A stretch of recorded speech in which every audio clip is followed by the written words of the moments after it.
everyone, thank you so much for clicking on this Netflix review. The fact that you are willing to sacrifice a few minutes out of your day to consume my content really does mean the world to me. For those of you that are unaware, I review everything that gets released on Netflix. So if you're ever curious about whether something is good or bad or completely mediocre, come check out my channel. And today we're going to be doing a video that is actually the first type of its kind that I've ever done on this channel before. It's still a review, but I've actually already reviewed this series before. I've already reviewed Godzilla Singular Point. So what is actually the point of this video? Well, if you go back to that review, you can see for yourself, it was not received well, for lack of a better word. Like, people were very nasty, people were very, very, very mean. And so I'm going to reevaluate my opinions of the series, and I'm going to actually refer them on to you. I had the opportunity to rewatch the series, and I'm going to be 100% honest with you in this review, as well as being a little bit more contained. You can watch that previous review.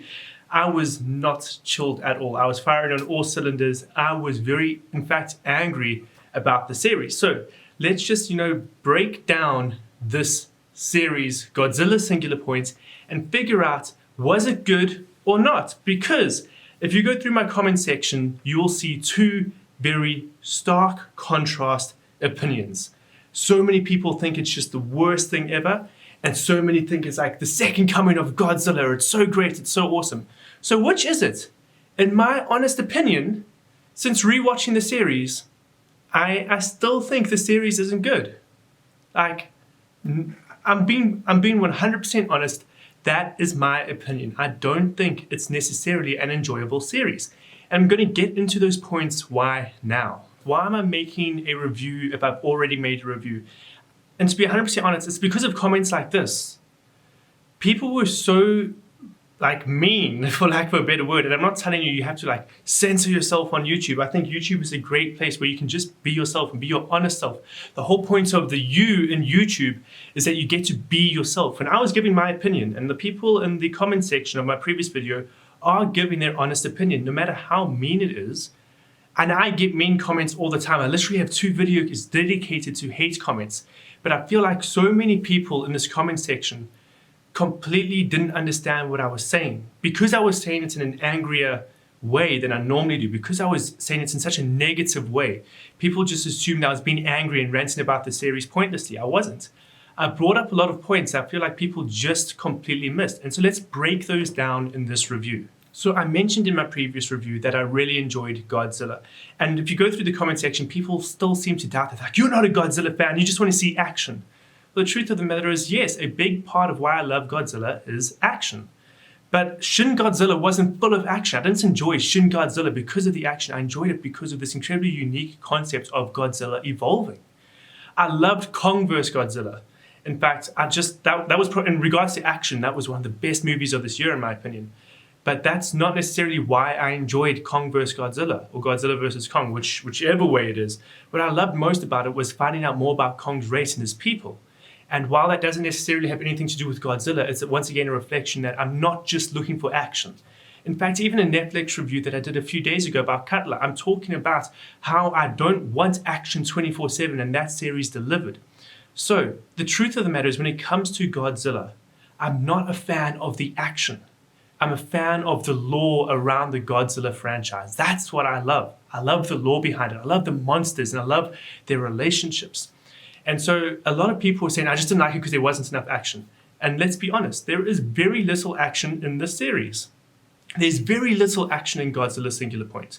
It's about the characters. So what I will say is this. When it comes to Godzilla, I feel like this wasn't a good portrayal of the Godzilla character.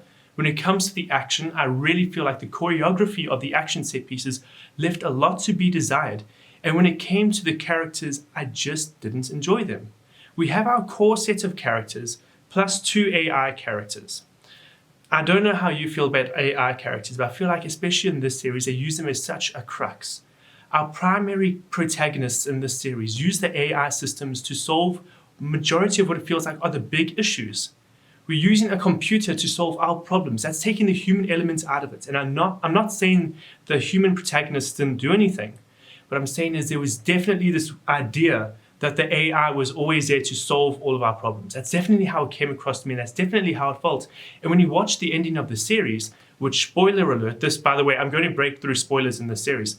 Spoiler alert, it's the AI that defeats Godzilla, not humanity. The series isn't about the spirit of humanity overcoming anything. It's about an AI interface realizing, ooh, I'm the descendants of this AI and this AI, and I've only remembered everything now. In fact, it really felt like a Deus Ex Machina. It just happened because it had to resolve the problems. So when it comes to characters, the characters are sidelined in regards to accomplishments by the AI, and the AI does everything, including defeat the big bad. And that was incredibly frustrating to me. In regards to the characterization of the characters as well, they weren't enjoyable. Now, I'm going to be honest, I don't remember a single character's name. That's a reflection of how memorable they are. All I remember is that there was a really reserved, quiet guy with black hair, an old grumpy grandpa, or crazy grandpa. I don't know, he was the most infuriating character in my opinion. And then we get some nerdy girl who travels around the world to try to solve the problems. And then we get the really annoying AI. And there were two versions of the AI, one that is more neutral and talks like this, and the other one that is overboard and it's cute and it's a little puppy and it's so cute. And it was just always, it felt like so much. The characters as well, I really truly believe, lacked development. A lot of people tell me they had so much character development. They don't. In my humble opinion, we see them experience things, but we don't see them grow or learn from them. A perfect example, I'm going to talk about the very quiet, reserved, introverted main character, the nerd of it all, the one that helps develop their AI. He trips in one of the episodes when he's running away from spiders. Fantastic. But then you know what happens? He's busy facing Godzilla and slip-slops. Like, I know that sounds so dumb. I know that sounds really dumb. But you've tripped before. You almost got killed by giant spider monsters. Now it's your job to go help defeat Godzilla, and you're wearing slip-slops. That shows you don't learn from your mistakes. And all the characters are like that. I feel like they just don't learn, or there's no progression. The way the characters are in episode 1 is how they feel at the end of the series. You don't feel that progression. That's character development, and I feel like that is what was lacking when it came to these characters. They weren't memorable. Again, I don't remember any of their names. And I watched the series twice. And then I really feel like majority of them were also just annoying. I want to break down the action sequences. There wasn't a lot of action in this series because the series isn't about action. But when we did get the action, nothing was memorable. Everything felt like it was just paint by numbers. This is happening, explosion, wow, we defeated a kaiju, end of story. There's no set piece that really blows my mind. There's nothing I can go back and think about. There was a great sequence where Godzilla's destroying a city, but it felt so short, and I didn't feel the devastation. Like, you watch Godzilla vs. Kong, and I'm sorry, I don't mean to compare films, it's a completely different medium, but you feel the destruction of that city. Here, you see Godzilla knock down buildings and use his atomic breath, which in my opinion also, I didn't like the design of the atomic breath. The idea of all of these different rings that appear biologically makes no sense to me. I don't understand why these rings would form rather than just having the regular vision, like the regular atomic breath. But that's besides the point. But the action really didn't stand out to me in any way, shape, or form, which is unfortunate, especially when this is an anime, and anime is known for its brilliant choreography and action set pieces. So when you don't have action for majority of your series, when you finally do have it, you're expecting something awesome, and I just didn't get it. In my previous video, I had a lot of people talking about build-up, and of course they're talking like building up the tension, plot development, again, character development, all of this building up to the climax of the series. Cool, you can say the first 8 or 10 episodes of the series were all build-up, but the truth of the matter is, you can only have so much development. The climax has to be worth that build-up. As much as it's not about the destination, it's about the journey. That destination has to be enjoyable and memorable. And the fact of the matter, this series really didn't give me a satisfying climax or resolution.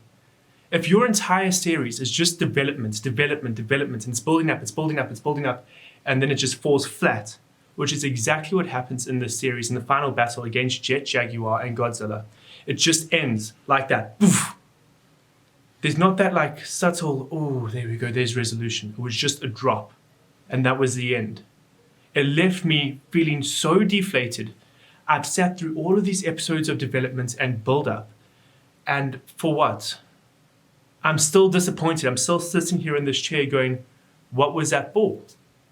If you want to have all this build up and all this development, give me a reason to be invested. Give me an awesome, amazing, fantastic battle between these two titans. We didn't get that in the final battle between Jet Jaguar and Godzilla. It fizzled. And so that build up didn't lead to anything substantial. So a lot of people said I was angry and why am I breaking down the series so harshly? The truth of the matter is, I said this in my previous review, I review everything that comes out on Netflix to let you guys know if it's good, bad, mediocre, or completely terrible. And I was watching the series and it genuinely was so unenjoyable to me. I honestly felt like I was wasting time. I was getting angry because what the hell, it literally was such an unenjoyable experience.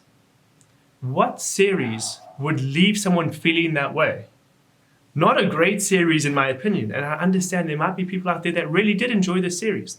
But if I leave a viewing experience literally angry because I feel like I've wasted time, that's an indication of the quality of the series in my opinion. So when I'm angry in my review, it's because the series genuinely made me angry and it disappointed me and it made me incredibly upset.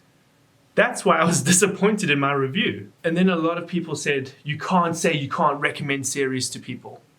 The truth of the matter is, again, after my second viewing, would I, Caleb Janssens, recommend Godzilla Singular Point to other people? The answer is still no. Me, as Caleb Janssens, did not enjoy the series. You may have, and you can recommend it to as many people as you want, but you can't tell me, and I can't tell you, who you can recommend series to and what series you should or shouldn't recommend. And this was just a series that really didn't appeal to me and I really, really didn't enjoy. So guys, that was just my second review on Godzilla Singular Point. Look, the truth of the matter is, I just want to say this. Everyone is entitled to their own opinion. And that's the truth. I can't change your opinion. If you loved this series, you loved the series and good for you. But I really didn't enjoy the series. I thought it was a really difficult experience and an unenjoyable experience.